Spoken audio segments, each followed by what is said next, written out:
Merhabalar arkadaşlar. Hadi Örsene YouTube kanalıma hepiniz hoş geldiniz. Bugünkü videomda yapımı çok kolay, oldukça da gösterişli, hem kız hem de erkek bebeklerde kullanabileceğiniz bebek yeleğinin anlatımını yapacağım. Yeleğim 1-1,5 yaş ölçülerinde arkadaşlar. Yeleğimde 4 numara şiş kullandım. Açık renk olan ipimden de bir yumaktan biraz fazla kullandım. Koyu renk ipimden ise yarım yumaktan daha az kullandım. Renk kodlarımız ise şu şekilde. Açık renk ipimin renk kodu 184. Koyu renk ipimin renk kodu ise 286.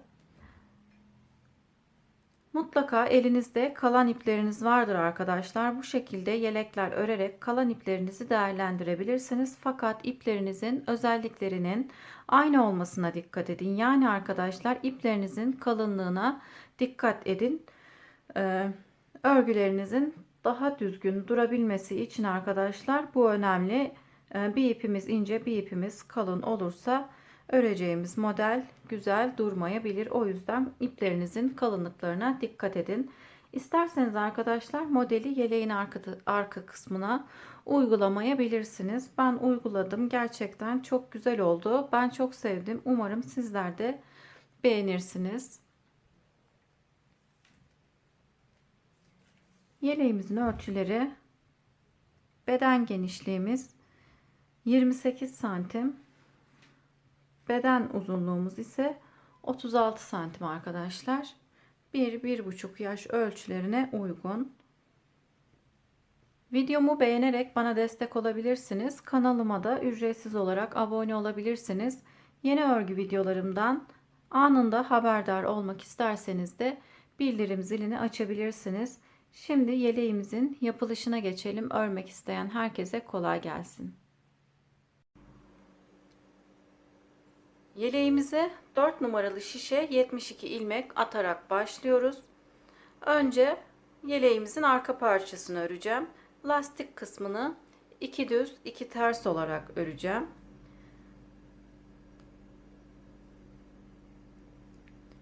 ...72 ilmek attım. İlk ilmeği örmeden aldım. Şimdi 2 düz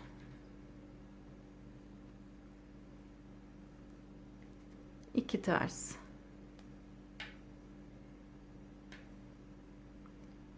2 düz 2 ters olarak sıra sonuna kadar devam edelim.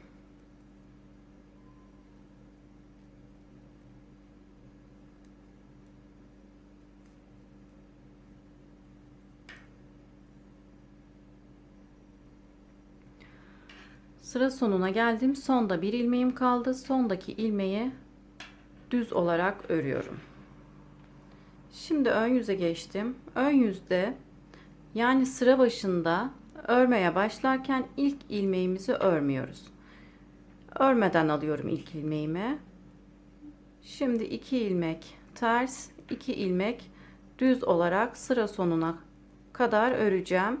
Sondaki ilmeği ise düz olarak sıra başında ilmeğimizi örmeden alıyoruz.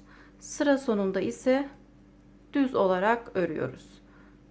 Bu şekilde arkadaşlar lastik kısmımızı 2 düz 2 ters olarak 10 sıra örüp gelelim.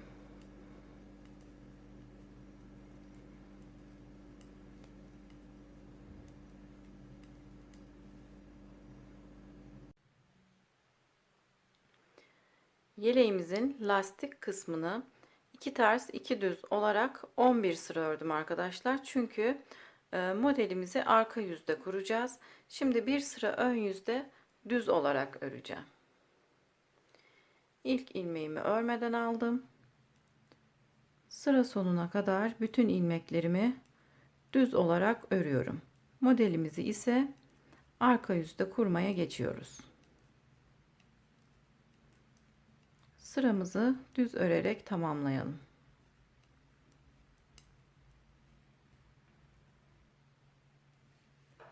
Bir sıra düz olarak ördüm. Şimdi arka yüze geçiyorum. Arka yüzde modelimizi kurmaya geçiyoruz. İlk ilmeğimi örmeden aldım. 2 3 4 5 5 ilmek ters ördüm. Şimdi 5 ilmekten sonra buraya koyu renk ipimi bağladım. Şimdi açık renk ipimi sol tarafa çektim. Koyu renk ipimle 2 ilmek ters öreceğim. 1 2. Şimdi koyu renk ipimi sol tarafa çekiyorum. Açık renk ipimle 4 ilmek ters örüyorum.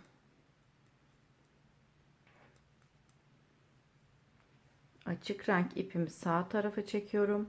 Altta kalacak. Koyu renk ipimle 2 ilmek ters örüyorum. Şimdi koyu renk ipimi şu şekilde sol tarafa çekiyorum. Açık renk ipimle 4 ilmek ters örüyorum. 2 ilmek koyu renk ipimizle ters, 4 ilmek açık renk ipimizle ters. Bu şekilde tekrarlıyoruz. Her zaman örmüş olduğum ip altta, sonradan öreceğim ip ise üstte gelecek şekilde ipimizi ayarlıyoruz. Koyu renk ipimizle 2 ilmek ters örüyoruz. Koyu renk ipi sola, açık renk ipimizle 4 ilmek ters örüyoruz. Açık renk ipimi sola, koyu renk ipimle üstten 2 ilmek ters örüyorum. Örmüş olduğum ipi sola çekiyorum. Sonradan öreceğim ipi üstten 4 ilmek haroşa örüyoruz. Bu şekilde arkadaşlar. 4 ilmek açık renk ipimizle 2 ilmek koyu renk ipimizle sıra sonuna kadar bu şekilde örmeye devam edelim. Sıra sonunda 5 ilmek açık renk ipimizle öreceğiz arkadaşlar. Başlarken de 5 ilmek açık renk ipimizle örmüştük.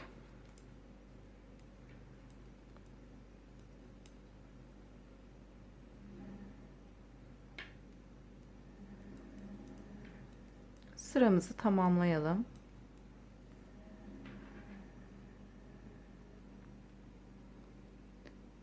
Sıramı tamamladım. Modelimizin ilk sırasını tamamlamış olduk. 4 ilmek açık renkle, 2 ilmek koyu renkle ters örüyoruz. Şimdi modelimizin ikinci sırasına ön yüze geçiyorum arkadaşlar.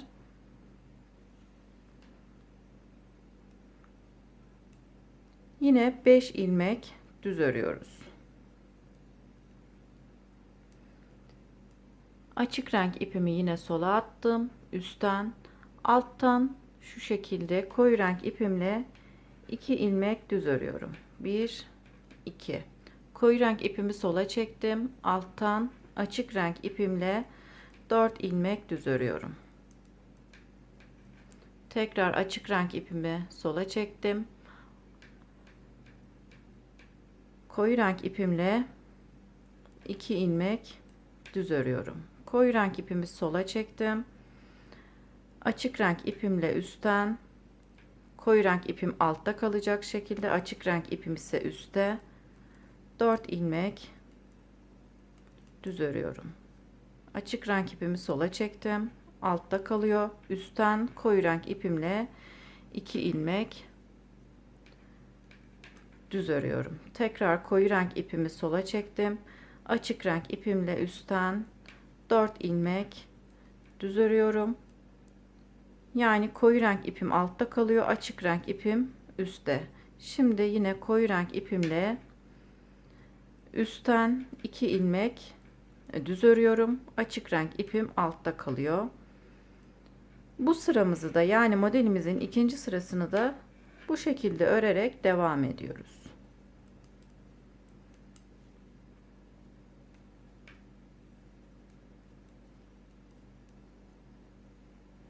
Örmüş olduğumuz ipi her zaman sol tarafa çekiyoruz.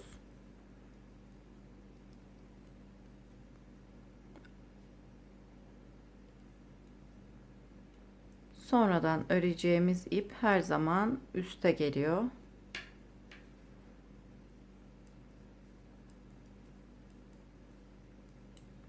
Açık renk ipimi sola çekiyorum. Koyu renk ipimle 2 ilmek düz örüyorum. Açık renk ipim altta kalıyor. Şimdi açık renk ipimi alıp 4 ilmek düz örüyorum. Tekrar açık renk ipimi sola çekip koyu renk ipimi alıyorum. Açık renk ipim altta kalıyor. Sıramızı bu şekilde örerek tamamlayalım. Sıramı tamamladım. Şimdi arka yüze geçiyorum. Modelimizin 3. sırasını öreceğim. Modelimizin 3. sırasında koyu renk ipimizi kullanmıyoruz arkadaşlar. Sadece modelimizin 1. ve 2. sırasında koyu renk ipimizi kullanıyoruz. Şimdi 5 ilmek ters örüyorum. Koyu renk ilmeklerime geçtim arkadaşlar. Şu şekilde koyu renk ilmeğimi alttan dolama yaparak tekrar bir kez daha doluyorum. Bir ilmeğin içerisinden 2 ilmek çıkarıyorum. İkinci koyu renk ilmeğimin içerisine girip alttan dolama yapıyorum. Tekrar bir kez daha dolama yapıyorum. 2. Bir ilmek içerisinden 2 ilmek çıkarıyorum. Koyu renk ilmeklerimin arasında olan açık renk ilmeklerimi ters olarak örüyorum. 4 ilmeğimi ördüm. Tekrar koyu renk ilmeklerime geldim. Şu şekilde 2 kez dolayıp bir ilmek içerisinden 2 ilmek çıkarıyoruz. Sadece bu işlemi arkadaşlar koyu renk ilmeklerde yapıyoruz.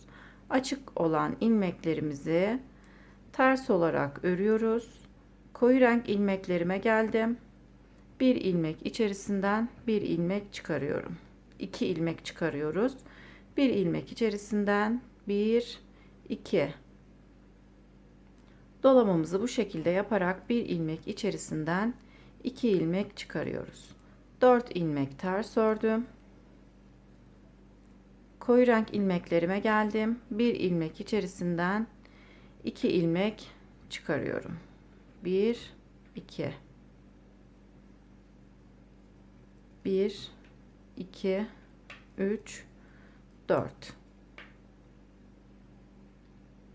alttan arkadaşlar şu şekilde üstten değil de dolamamızı bu şekilde alttan dolayarak 2 bir ilmek içerisinden 2 ilmek çıkarmış oluyoruz.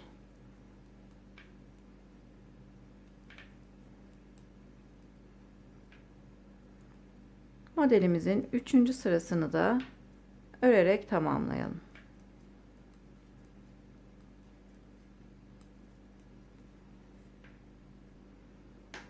Modelimizin 3. sırasını tamamladım. Şimdi ön yüze geçiyorum. Ön yüzde modelimizin 4. sırasını örmeye geçiyoruz. Kenarda 5 ilmek düz örüyorduk. Modelimizin 4. sırasında 3 ilmek düz örüyoruz. Şimdi 2 ilmeği örmeden alıyorum. Burada bir ilmek içerisinden çıkarmış olduğumuz 2 ilmeği tekrar şu şekilde açarak bir ilmeğe düşürüyoruz. Sol şişimizle örmeden almış olduğumuz 2 ilmeğin içerisine girip buradaki ilmekle yerlerini değiştiriyorum. Şu şekilde yönünün düz olmasına dikkat edin arkadaşlar. Uzun ilmeğimizi sol şişime geçiriyorum. Şimdi 2 3 ilmek düz örüyorum. Yine koyu renk ilmeğin içerisinden çıkarmış olduğumuz ilmeği tek ilmeğe düşürüyoruz. Şu şekilde ilmeğimizi açarak uzun ilmek olmuş oluyor arkadaşlar. Bu ilmeği açtım, örmedim. Yanındaki 2 ilmeği düz olarak örüyorum.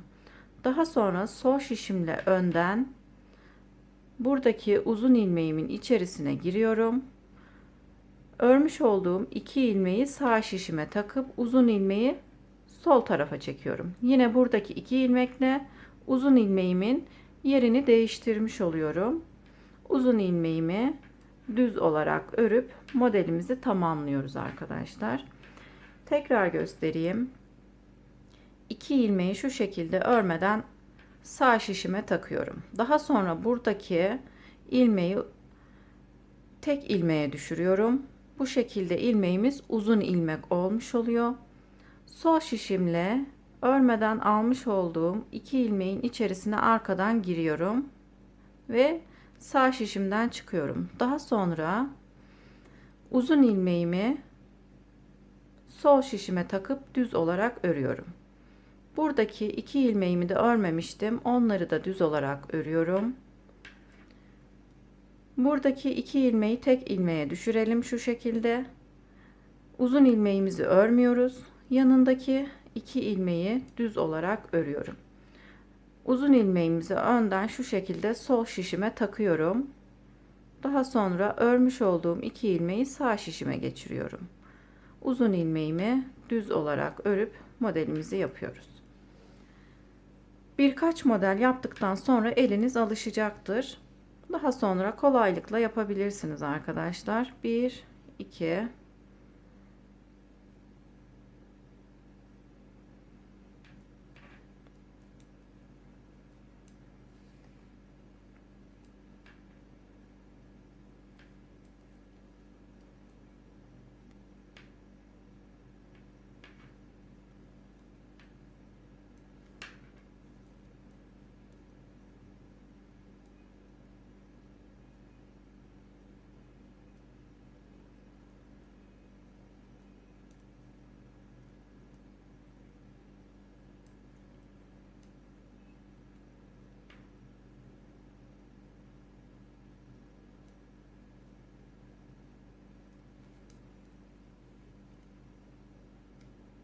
modelimizi tekrar anlatarak göstereyim. Daha sonra sıramızı tamamlayalım. 2 ilmeği örmeden şu şekilde şişime takıyorum. Daha sonra renkli ilmeklerimin içerisinden 2 ilmek çıkarmıştım. Bu ilmeği tek ilmeğe düşürüyorum. İlmeği açıyorum. Daha sonra sol şişimle örmeden almış olduğum 2 ilmeğin içerisine giriyorum. Uzun ilmeğimi şu şekilde sol şişime takıp düz olarak örüyorum. Örmeden almış olduğum ilmekleri de düz olarak örüyorum. Daha sonra buradaki 2 ilmeği tekrar açarak tek ilmeğe düşürüyorum. Yanındaki 2 ilmeği düz olarak örüyorum. Sol şişimle önden uzun ilmeğin içerisine giriyorum. Yanındaki 2 ilmekle yerlerini değiştiriyorum. 2 ilmeği sağ tarafa, uzun ilmeği sol tarafa çekiyorum. Uzun ilmeğimi düz olarak örüp modelimi tamamlıyorum. Tekrar yapalım aynı işlemi.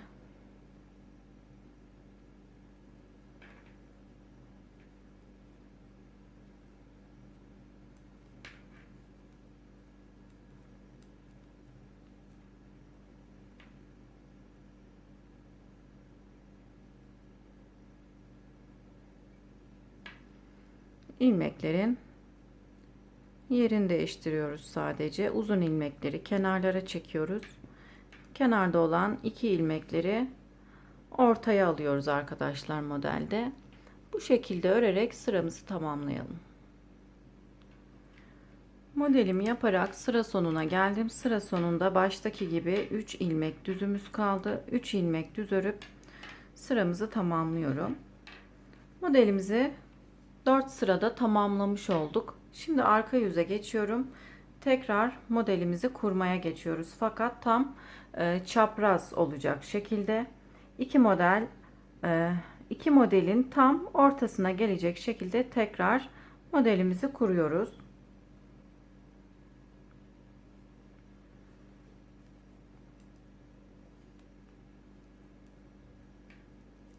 İki, 3, 4, 5, 6, 7, 8.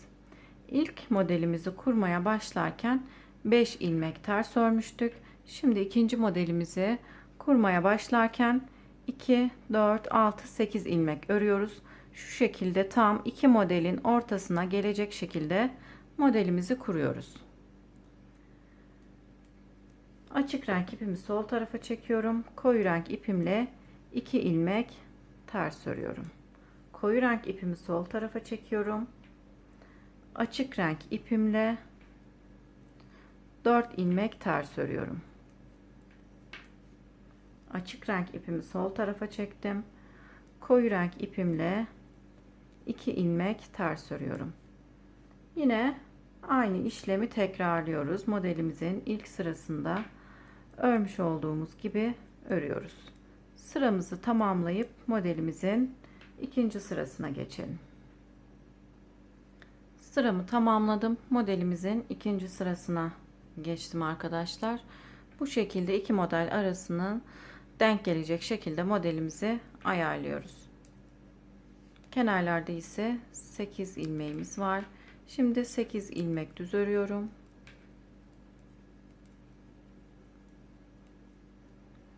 Açık renk ipimi sol tarafa çektim. Koyu renk ipimle 2 ilmek düz örüyorum. Koyu renk ipimi sol tarafa çekip açık renk ipimle üstten 4 ilmek düz örüyorum. Tekrar açık renk ipimi sol tarafa çektim. Koyu renk ipimle 2 ilmek düz örüyorum. Açık renk ipim altta kalıyor. Tekrar koyu renk ipimi şu şekilde alta alıyorum. Açık renk ipimle üstten 4 ilmek düz örüyorum. Modelimizin ikinci sırasını da bu şekilde örerek tamamlayalım.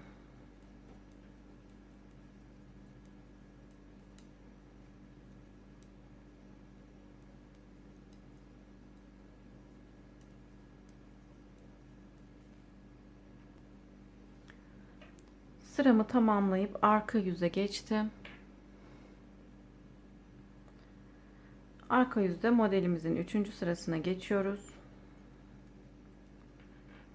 3. sıramızı yine aynı şekilde örüyoruz. Kenarda olan 8 ilmeğimizi ters olarak ördüm. Şimdi buradaki açık renk ipimin içerisine girip 1, 2, tekrar 2. Açık renk ilmeklerin içerisinden 2 ilmek çıkarıyorum. Bir ilmekten 2 ilmek çıkarıyorum. 4 ilmek ters örüp açık renk ilmeğimin içerisine girip 2 ilmek çıkarıyorum. Şimdi 4 ilmek ters örüyorum. Bir ilmekten 2 ilmek çıkarıyoruz. Bu sıramızı da bu şekilde örüp tamamlayalım.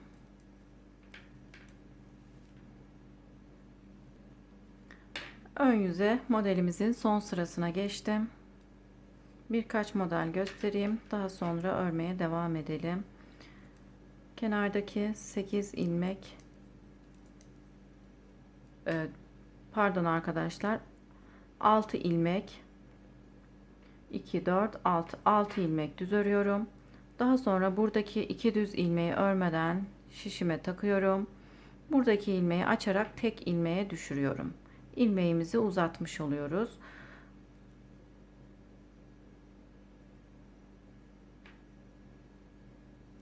Uzun ilmeğimizi şu şekilde sol şişime takıyorum. Uzun ilmeğimi düz olarak örüyorum. Yanındaki 2 ilmeği ise yine düz olarak örüyorum. Buradaki uzun ilmeğimizi şu şekilde açıyorum.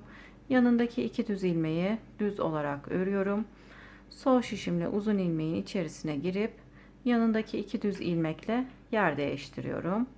Uzun ilmeğimi de düz olarak örüp modelimi tamamlıyorum.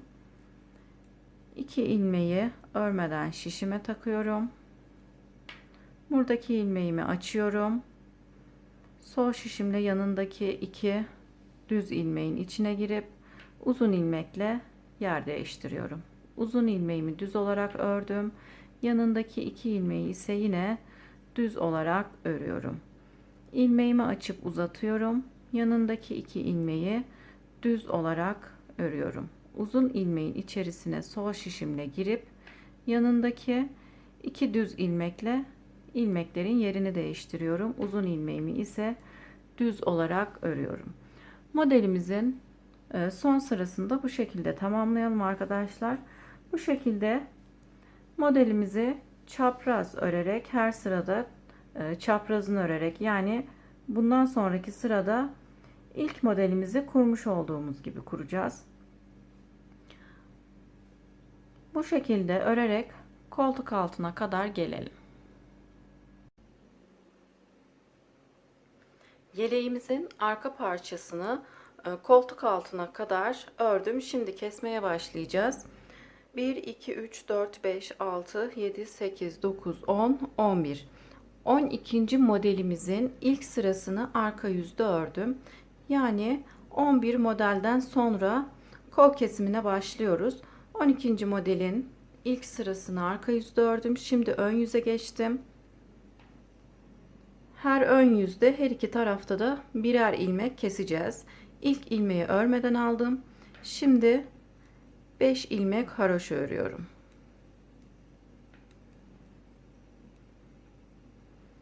3, 6 ilmeğimiz oldu. İpimi arkaya alıyorum. Buradaki düz olan ilmeği şu şekilde çeviriyorum. Burada bir ilmek kesiyorum.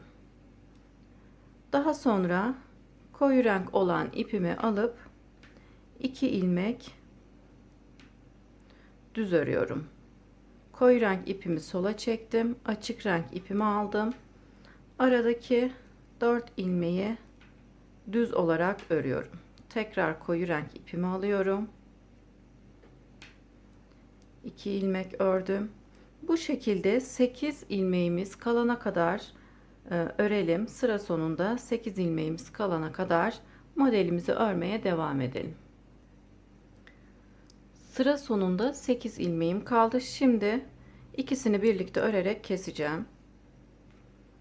Açık renk ipimi alıyorum. Bu defa bu şekilde kesiyorum. Buradaki ilmeği çevirmiyorum. Diğer köşede çevirmiştik. Bu köşede ise şu şekilde ilmeklere batarak düz olarak ikisini birlikte örüyorum. İpimi öne aldım.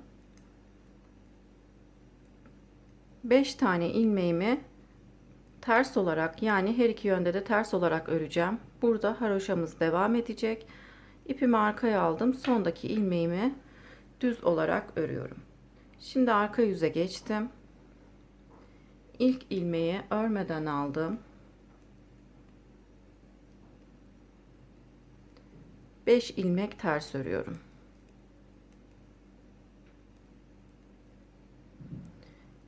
Şimdi buradaki ilmeği normalde bir ilmek içerisinden 2 ilmek çıkaracaktım. Fakat kenar kısma çok yakın olduğu için bu ilmeğimi ters olarak örüyorum. Bu ilmeğimin içerisinden ise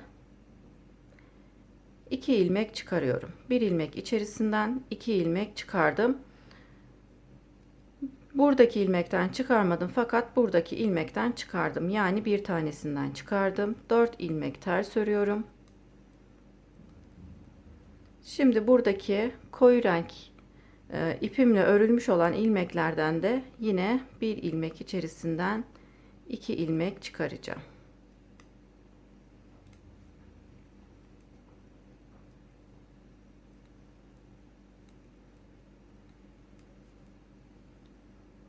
Yine 8-9 ilmeğimiz kalana kadar örelim.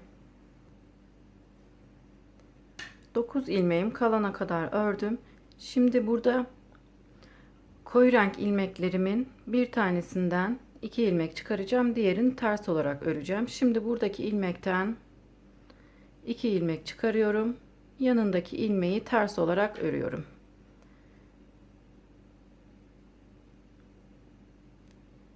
Şimdi bir ilmek ters ördüm. 1 2 3 4 5 ilmek haroşa örüp sondaki ilmeğimi ters olarak düz olarak örüp ön yüze geçiyorum. İlk ilmeğimizi örmeden alıyoruz. 5 ilmek haroşa örüyorum. Haroşalarımı önden atarak örüyorum arkadaşlar. Siz de her iki yönde de düz olarak örüyorsanız o şekilde de haroşalarınızı örebilirsiniz. Herhangi bir sorun olmaz. İlk ilmeği örmeden aldık. 5 ilmek haroşa ördüm. 5 ilmek haroşadan sonra yine 1 ilmek kolumuz için kesim yapacağız. Buradaki ilmeği şu şekilde çeviriyorum. 2 ilmeği birlikte örerek kesiyorum. Bu kenarda ikinci ilmeğimizi kesmiş olduk. Buradaki ilmeği şu şekilde açıyorum. 1 2 ilmek düz örüyorum. Uzamış olan ilmeğimi sol şişime geçirip 2 ilmeği sağ şişime geçirip uzayan ilmeğimi düz olarak örüyorum. Şimdi 2 ilmeği örmeden alıyorum. Buradaki ilmeği uzatıyorum. Örmeden almış olduğum ilmeği sol şişime geçirip buradaki ilmeği de düz olarak örüyorum. Şimdi buradaki ilmeği uzatalım. 2 ilmek düz örelim. Örmüş olduğumuz 2 düz ilmekle uzun ilmeğimizin yerlerini değiştirip uzun ilmeği düz olarak örüyorum. Sıra sonunda 8 ilmek kalana kadar modelimizi örelim. Sıra sonunda 8 ilmeğim kaldı. Yine burada bir ilmek kol oyuntusu için kesiyoruz. 5 ilmek haroşa örüyorum. Sondaki ilmeği düz olarak örüp arka yüze geçiyorum. Arka yüzde yine modelimizi kurup çapraz olarak kurup örmeye devam edeceğim. Bu kenarda da 2 ilmek kestik. Burada da 2 ilmek, toplamda 4 ilmek kesmiş olduk arkadaşlar. Bu kenarda 4 ilmek daha keseceğiz. Yani 6 ilmeğe tamamlayacağız. Bu kenarı da aynı şekilde 4 ilmek daha keseceğim arkadaşlar. 6 ilmeğe, toplamda 6 ilmek bu tarafta, 6 ilmek de bu tarafta, 12 ilmek kesmiş olacağım. Daha sonra yaka kısmına kadar öreceğim. Her iki tarafta da 6 ilmek keselim. Yaka kısmına kadar örüp gelelim.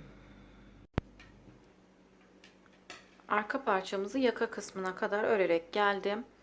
Her iki kenarda da 6 ilmek kestim. Toplamda 12 ilmek eksiltmiş oldum. Şimdi şu kısımdan sayarsak 2, 4, 6, 8, 10, 12, 14, 16, 18, 20, 22, 24. 24 haroşa sırası ördükten sonra yakamızı keseceğiz arkadaşlar. Fakat omuzları kesmeyeceğim, öreceğim. Omuzları daha sonra ön parçaları örerek omuzlarımızı birleştireceğiz. 6 ilmek haroşa ördüm. 1 2 3 4 5 6 7 8 9 10 11 ve 12. 12 ilmekte omuzumuz için düz ördüm arkadaşlar. Toplamda omuz için 18 ilmek ayırdım. Şimdi 18 ilmeğimiz kalana kadar keselim. 2 ilmeği şu şekilde birlikte örerek kesiyorum. Tekrardan ipi şişime takıp yine 2 ilmeği birlikte örerek kesiyorum.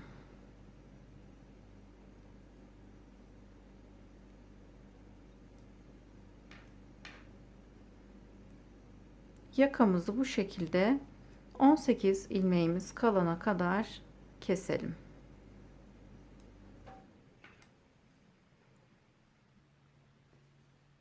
...18 ilmeğimiz kalana kadar yakamızı kestim. Şimdi 12 ilmeği düz olarak örüyorum.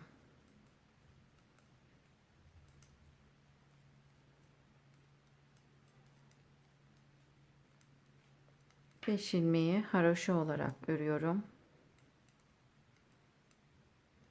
Sondaki ilmeği düz olarak örüp arka parçamızı tamamlamış oluyoruz. Arka parçamızı tamamladık arkadaşlar. Omuzları kesmedim. Ön parçaları ördükten sonra omuzlarımızı örerek birleştireceğiz. Şimdi ön parçamızın yapımına geçebiliriz. Ön parçalardan bir tanesini ben ördüm arkadaşlar. Sağ parçayı ördüm. Sol parçayı ise birlikte örelim. Ön parçamızı arka parçadan bir sıra fazla örüyoruz arkadaşlar. Şu kısımdan sayarsak bir sıra fazla örelim ön parçaları. Ön parçamıza 39 ilmekle başlıyoruz. 2 ters 2 düz olarak 11 sıra örüyoruz. Kenarda ise 6 ilmek patımız olacak. Şimdi sol parçamızı birlikte örelim. 4 numaralı şişimize 39 ilmek atarak başlıyoruz.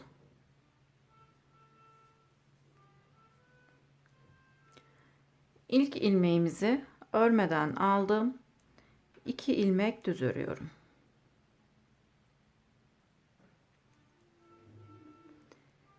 2 ilmek ters, 2 ilmek düz örüyoruz.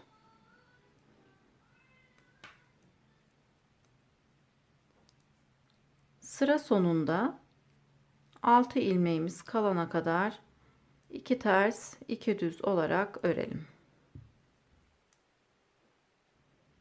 Sıra sonunda 6 ilmeğim kaldı.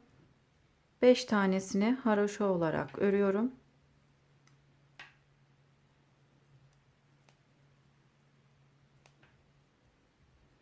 Sondaki ilmeği düz olarak örüp ön yüze geçiyorum. Sol parçada arkadaşlar pat kısmında ilik açacağım. 3 haroşa sırası ördükten sonra iliğimizi açıyoruz. Toplamda 4 tane iliğimiz olacak. 4 tane de düğme dikeceğiz. İlk ilmeğimi örmeden aldım. 4 ilmek haroşa ördüm. Şimdi 5. ilmeğimi ördüm. 6 ilmek patımız için örüyoruz. Şimdi 2 düz 2 ters.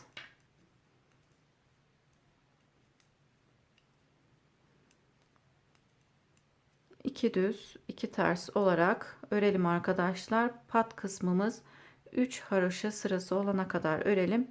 Daha sonra ilik açalım.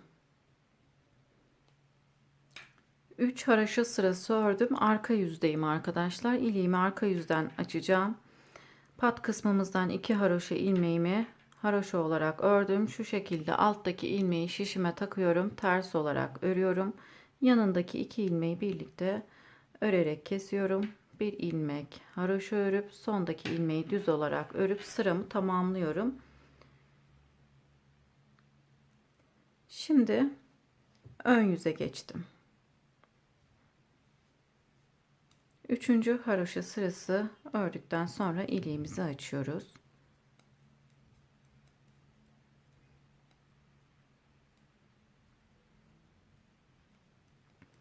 Altı ilmek patımızı ördüm. Şimdi yine 2 düz 2 ters olarak örmeye devam edeceğim. 11 sıra olduktan sonra modelimizi kurmaya geçeceğiz. Şimdi lastik kısmımızı 11 sıra örüp gelelim.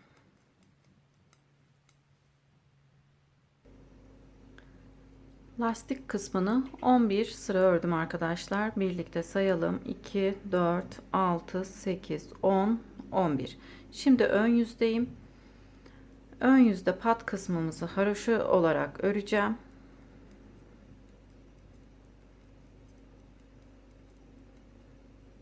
Diğer ilmeklerimi bir sıra düz olarak öreceğim. Çünkü modelimizi arka yüzde kuruyoruz. Bu sıramızı düz olarak örüp tamamlayalım.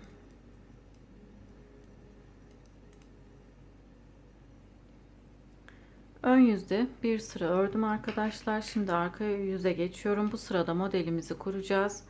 Modelimizi bu parçada örmüş olduğumuz gibi aynı şekilde kenarlarda ilmek sayılarını bırakarak kuruyoruz. 4 ilmekten sonra ipimi bağladım. İlk ilmeği örmüyorum. 3 ilmek ters örüyorum. Yani 4 ilmek örmüş oluyoruz. Açık renk ipimi sol tarafa çektim. Koyu renk ipimle 2 ilmek ters örüyorum. Daha sonra koyu renk ipimi sol tarafa çekiyorum. Açık renk ipimle 4 ilmek ters örüyorum. Koyu renk ipimizle 2 ilmek, açık renk ipimizle 4 ilmek örüyoruz. Aynı arka parçamızı örmüş olduğumuz gibi yine ön parçamızı da aynı şekilde örüyoruz. 1 2 3 4.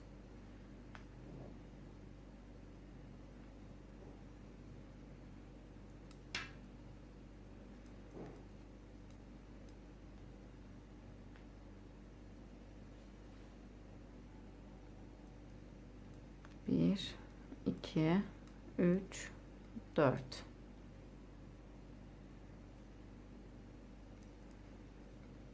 Bir, iki.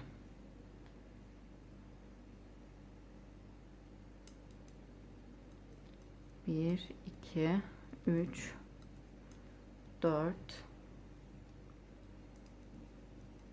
Bir, iki,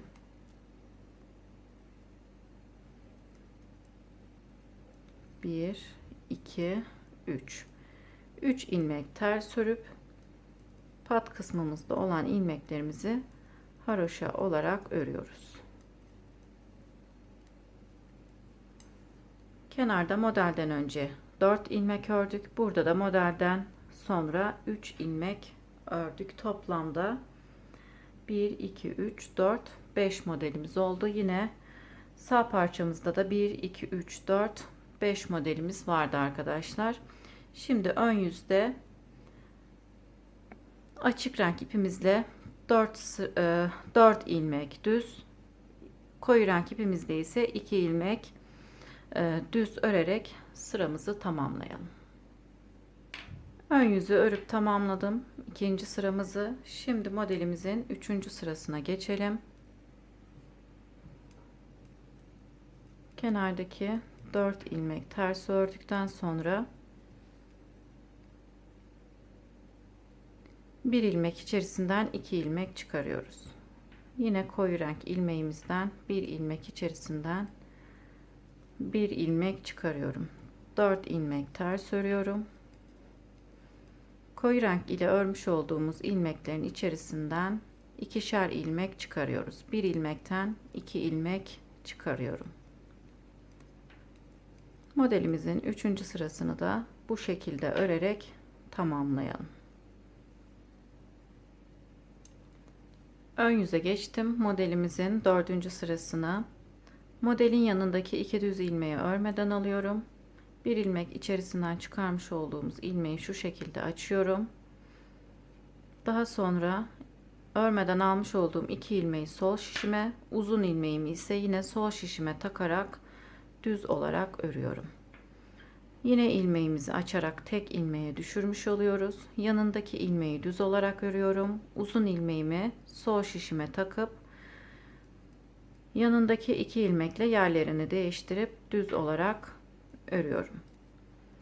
Aynı işlemi bütün modelimizde uyguluyoruz.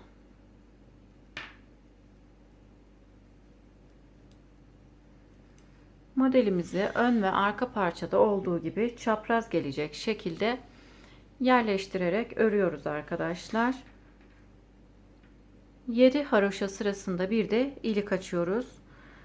İlik açtığımız kısımdan sonra sayarsak 2 4 5. haroşa sırasını örüyorum. 7 haroşa sırası ördükten sonra ikinci iliğimi açacağım. Bu şekilde örerek arkadaşlar koltuk altına kadar gelelim. Toplamda 1 2 3 4 5 6 7 8 9 10 11 model yaptıktan sonra 12. modelimizin ilk sırasında arka parçada olduğu gibi ön parçada da kesimlere başlayacağız. her iki taraftan kesimler yapacağız arkadaşlar. Kol kesimi için 6 ilmek keseceğiz. Yakada ise şişimizde 18 ilmeğimiz kalana kadar kesmeye devam edeceğiz. Şimdi kol kesimine kadar örüp gelelim.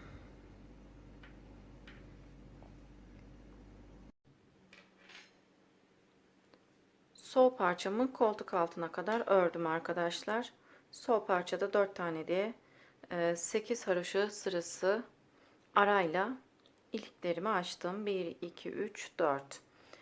Şimdi 12. modelimizin ilk sırasını ördüm. 1 2 3 4 5 6 7 8 9 10 11 12. 12. modelimizin ilk sırasını ördüm. 12. modelde 3 model yapacağız arkadaşlar. Bu sırada 3 model yapıyoruz. Çünkü burada kolumuz için 6 ilmek haroşa öreceğiz. Haroşamıza çok yakın olmaması için 3 model yaptım. 1 ilmek de kenarlarda keseceğim. Şimdi yakamız için 1 ilmek keselim. 6 ilmek patımızı ördükten sonra buradaki bir ilmeğin yönünü çeviriyorum. 2 ilmeği birlikte örerek kesiyorum. 4 ilmek düz örüp koyu renk ipimle 2 ilmek düz örüyorum. 8 ilmeğimiz kalana kadar modelimizi örmeye devam edelim.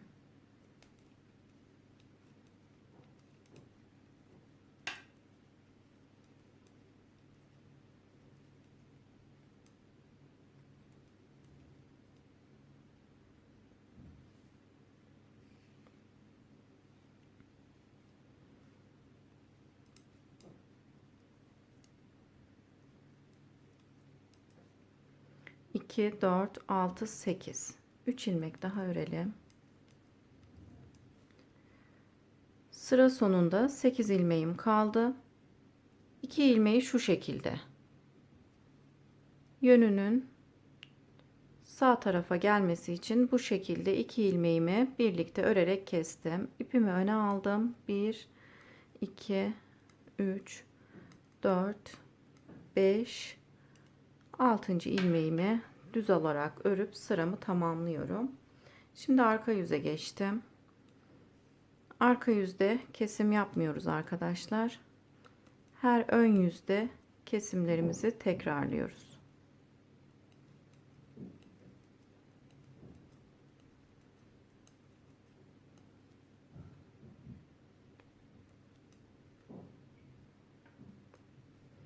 Bu sıramızı örerek tamamlayalım.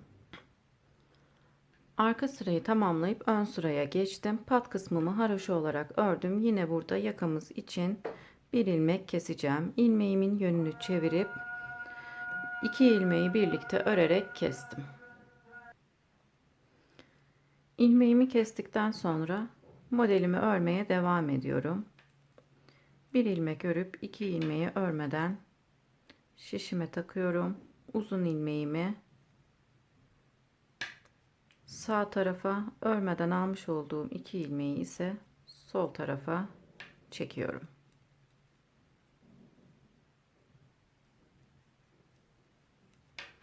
Sıra sonunda 8 ilmeğimiz kalana kadar örelim. Sıra sonunda 8 ilmeğim kalana kadar ördüm. 2 tanesini birlikte örerek kesiyorum. Diğer ilmekleri haroşa olarak örüp sıramı tamamlıyorum.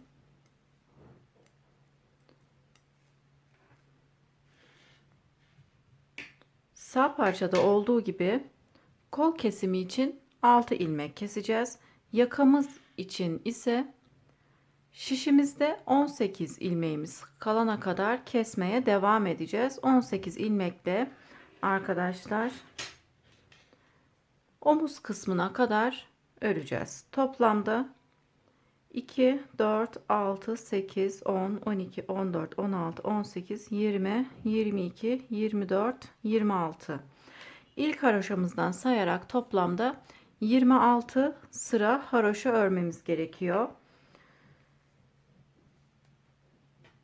12. modelde arkadaşlar 3 tane model yapmıştık. Daha sonra iki model, bir model, sağ tarafta bir model, sol tarafta bir model, tekrar sağ tarafta bir model yapıp sol parçamızı tamamlayalım. Omuz kısmını birlikte örerek birleştirelim arkadaşlar. Kenar kısmını da yine birleştirip yeleğimizi tamamlayalım. Sol parçayı da kol kesimine başlamış olduğumuz yerden sayarsak 2, 4, 6, 8, 10, 12, 14, 16, 18, 20, 22, 24, 26 haroşa sırası ördüm arkadaşlar. Şu şekilde arkadaki omuz ilmeklerime de şişimi taktım. İki omzu örerek birleştireceğim. Arka parçadan bir ilmek, ön parçadan bir ilmek alıyorum. Arka parçadan bir ilmek, ön parçadan bir ilmek alarak bütün ilmeklerimi bitireceğim.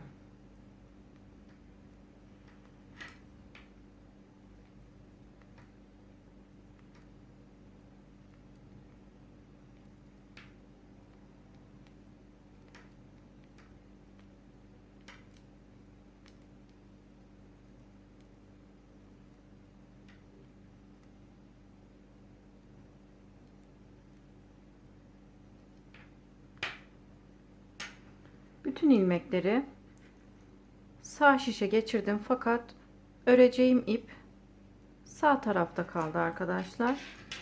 O yüzden şu şekilde çeviriyorum.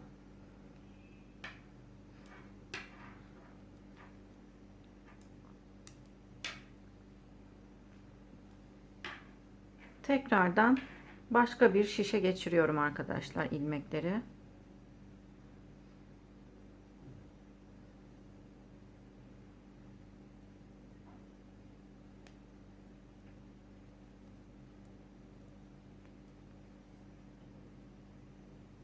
İlmeklerimi geçirdim.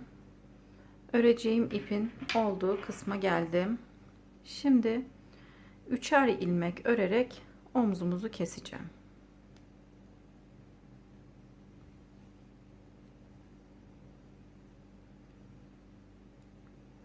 Üç ilmeği şu şekilde şişime takıp üçünü birlikte örüyorum.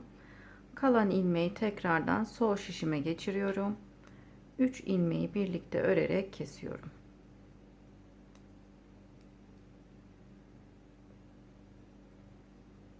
Üçer üçer kesip ilmeklerimizi bitirelim.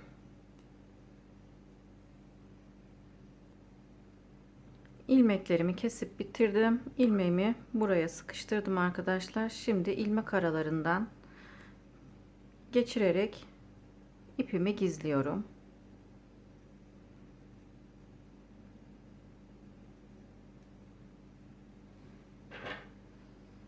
Kalan ipi kesiyorum. Omzumuz bu şekilde oldu arkadaşlar. Gerçekten çok düzgün bir birleştirme tekniği. Ben bütün örmüş olduğum örgülerde bu tekniği kullanıyorum. Sizler de dikerek değil de örerek birleştirirseniz gerçekten çok düzgün örgüler elde etmiş olursunuz. Şimdi bu kenarı ben daha önce dikmiştim arkadaşlar. Şimdi yeleğimin kenarını nasıl dikiyorum onu da göstereyim. Şu şekilde ilmeklerin sondaki ilmeğin arasına batıp yukarıdaki boşluktan çıkıyorum. Yine aynı şekilde buradaki ilmeğe batıp bir üstteki boşluktan çıkıyorum.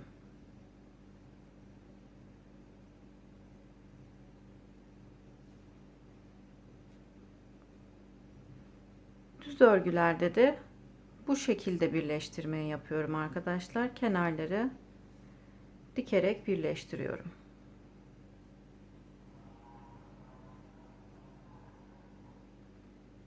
Haroşa örgülerde tırtıklı kısımlardan dikiyoruz. Daha önceki videolarımı izlediyseniz görmüşsünüzdür. Düz örgülerde ise bu tekniği kullanıyorum arkadaşlar. Bu teknik de gerçekten düzgün ve güzel bir teknik. Bu şekilde dikiş izimiz de belli olmamış oluyor. Şimdi tam şu kısma kadar, haroşanın başladığı kısma kadar dikip yeleğimizi tamamlayalım.